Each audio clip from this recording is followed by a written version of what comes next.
باپ کی شفقتیں بھی یاد آتی ہیں، لیکن ان تمام چیزوں کو قربان کر کے یہ اللہ کے قرآن کی زرفیں ملاتے رہتے ہیں۔ اور خالی یہی تک بس نہیں، اللہ کے نیک بندو، ذرا کبھی معلوم ہو جائے تو ان کی موت کی حالت دیکھنا، کبھی اس اللہ کی نیک بندی کی حالت دیکھنا کہ جس نے اپنے لب جگر کو، اپنے منہ جگر کو اپنے سینے سے ہٹایا، اپنے سے دور کیا، کس کی ماں نہیں چاہتی کہ میرا بیٹا میری نظروں کے سامنے رہے، میری آنکھوں کے سامنے رہے، ہاں وہ ماں نہیں چاہتی کہ اپنے صحن کے اندر چیزوں سے کھیلے، لیکن وہ اللہ کی نیک بندی اللہ کے لیے قربانی دیتی ہے، اور بچے کو غصے سے کہتی ہے، ماں کے اندر سے گمگین ہوتی ہے، یہ آنسو چلتے رہتے ہیں، لیکن بیٹی سختی سے پیش آتی ہے اور اپنی اولاد کا ہاتھ پکڑتی ہے، مدرسے کے مدرس کے حوالے کر دیتی ہے، جب یہ تیز ہوائیں چلتی ہے، ادھر بیٹا آنسو بہاتا ہے، ادھر ماں تیز ہوائیں چلتے سمجھتی ہے، پتہ نہیں میرے بیٹے نے اپنے سر کو ڈھکا ہوگا کہ نہیں، پتہ نہیں اپنے کانوں کو بند کیا ہوگا کہ نہیں، پتہ نہیں گرم کپڑے اس نے لگے ہوں گے کہ نہیں، یہی سوچ سوچ کر کے پورے گھر کے اندر آنسو کو بہاتی رہتی ہے، نہیں بتاتی آنسو بہانے کی وجہ کیا ہے، کھانا نہ کھانے کی وجہ کیا ہے، نیند نہ آنے کی وجہ کیا ہے، لیکن اللہ کی نیک بندی قربانیاں پیش کرتی رہتی ہے۔ اسی طریقے سے اللہ کے نیک بندوں مبارکباد دے دو اس بات کو بھی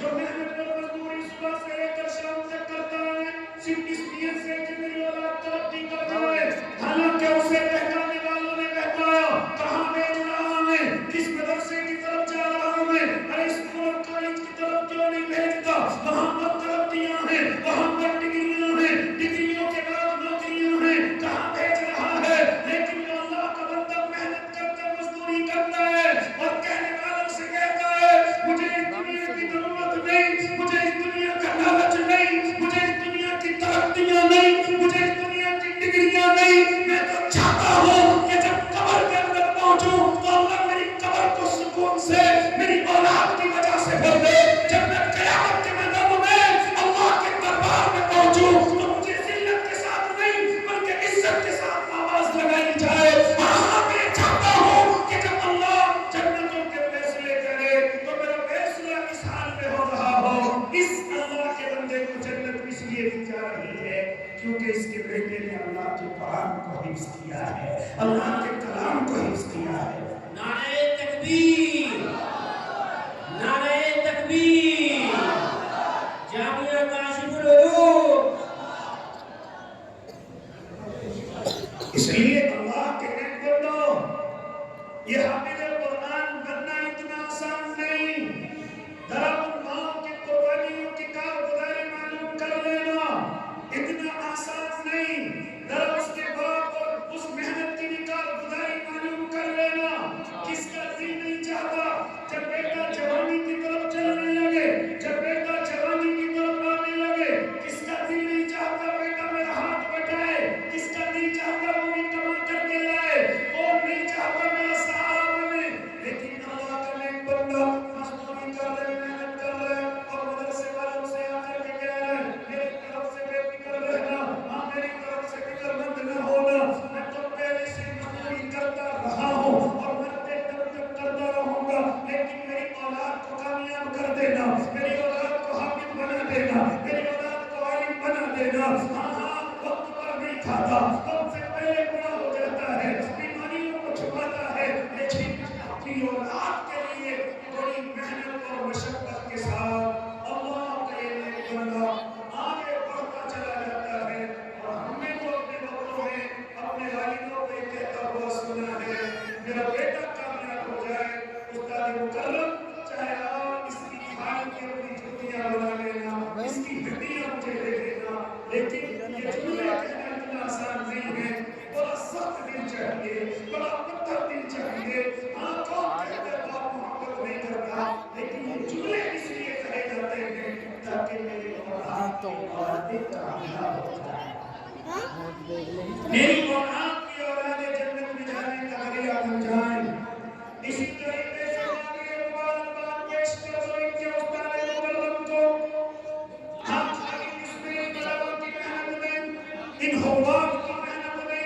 بلکہ قابل مبارکباد پیش کرو استادوں کو کہ جنہوں نے رات دن محنت کی ہے، آج صبح سے شام تک ان کے پیچھے لگے رہے، آج شام کے وقت میں ان کے سونے سے پہلے نہ سوئے اور ان کے جاگنے سے پہلے اٹھ کر کے کھڑے ہو گئے اور ان کو اپنی اولادوں کی طرح جگایا، کبھی ان کو بٹھا کر کے سمجھایا، کبھی ان کو ہاتھ اپنی ملاقرین سے ڈرایا، کبھی غصہ دکھایا، ہاں کبھی ان کو تنبیہ کی، کبھی تنہائی میں سمجھایا، اگر دل میں یاد نہ نکلا تو زبانوں سے ضربیں لگوائی، زبانوں سے رٹے لگوائے، اگر دل میں یاد نہ ہوا تو پھر مصلے بچھائے اور اپنے رب کے سامنے بیٹھ گئے اور اپنے اللہ سے دعا کرنے لگے، اے میرے اللہ میرا اپنا شاگرد پڑھنے میں کمزور ہے، یاد کرنے میں کمزور ہے، اے میرے رب میرے اپنا شاگرد کے ذہن کو کھول دیجئے، یہ دعائیں راتوں کے اندھیروں میں کرنے والا کوئی اور نہیں، ان کے استاد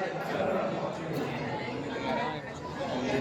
اس لیے اللہ کے نیک بندوں یہ حافظ قرآن بننا اتنا آسان نہیں ہے، اتنے پہ تو میرا بھی کوالٹی دکھانا ہوں گے جتنے ویوو کا ہے کے 60 ہے، سامنے ویوو بیٹھ 60 کر کے سمجھتے ہیں کہ 65 یہ ہے۔ بڑا آسان ہے حافظ قرآن بننا، خیر اللہ کے نیک بندے مجھے ایک جگہ اور بھی حافظ کے لیے بڑی خوشی ہوئی آپ کے دیار میں آ کر، آپ کے ادارے کو دیکھ کر، آپ کی اس خوبصورت اور مضبوط تعمیر کو دیکھ کر، ان کے صدروں میں اور ایک ان کی کے چھال بیچ میں کہاں سکریٹریوں کھڑی میں ہوئی ہے، اور ان کے تمام بیچ میں کہاں ممبران کھڑا کو بھی ہے۔ میں قابل مبارکباد پیش کروں، اللہ اس مدرسے کو ان کی اور ہم سب کی مغفرت کا ذریعہ بنا دے، ہم سب کی جنت کا ذریعہ بنا دے۔ اب میری اور آپ کی ذمہ داری ہے کہ اس مدرسے کا زیادہ سے زیادہ خیال کریں، اس مدرسے کو لے کر کے آگے بڑھیں، جو بھی ضرورتیں پوری کریں، جو بھی ہمارے عزائم ہیں ان کو مکمل کریں، اللہ سے دعائیں بھی میں کریں تو آگے اور رہ جو گیا ہوں اپنے کیمرے خون والے، پسینے سے کما کر کے میں رکھا تو ہوا ہے آگے رہ گیا۔ اللہ کے نام پر نکال کر کے مدرسے والوں کو عطا کریں تاکہ مدرسہ تعمیری اعتبار سے جیسے ترقی کر رہا ہے، تعلیمی اعتبار سے بھی ترقی کر جائے، اصلاحی اعتبار سے بھی ترقی کر جائے، تبلیغی اعتبار سے بھی ترقی کر جائے، ہر اعتبار سے ترقی کی سیڑھیوں پر چلتا چلا جائے، اس کے لیے ہم سب کو ساتھ دینا پڑے گا، تو ساتھ دیں گے نا انشاءاللہ، تمام حضرات قربانی پیش کریں گے، تمام حضرات وہ تو کاٹ دو پسینے وہ کیا انشاءاللہ کریں۔ پیش کریں گے اللہ کے دین کے لیے۔